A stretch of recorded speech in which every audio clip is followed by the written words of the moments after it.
At long last, there will be a Canadian edition of The Amazing Race. And I don't care if anyone outside of the country doesn't think this is as awesome as I do, but Hal Johnson and Joanne McLeod are going to be on the show. As hosts? That's going to be awesome! As contestants. What?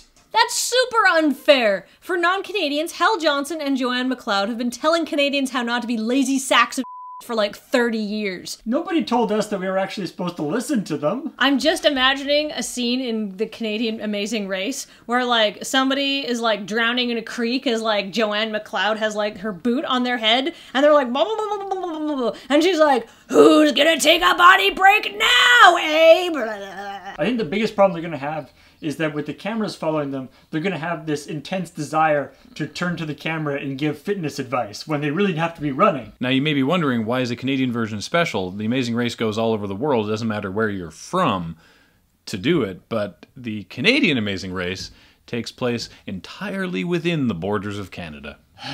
Yeah, that sounds about right for the Canadian version of something. I respect that the Canadian government is probably like, please make parts of Canada look appealing, because they're really not, and we need television to lie to people.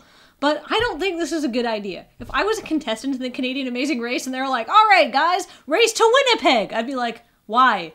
No. See, the amazing part of the Amazing Race is all the crazy exotic locations they get to go to. If it's only going to be within Canada, then it's going to be like, oh, here's a different forest. It has more bugs than the previous one. Okay, what's important is when you're sprinting, to crush your competition, the Canadian Amazing Race, is always remember to do some warm-ups and some stretches. Yeah, I make this look easy, because I've been doing this for years. What have you been doing, you lazy You've been sitting on your couch watching me.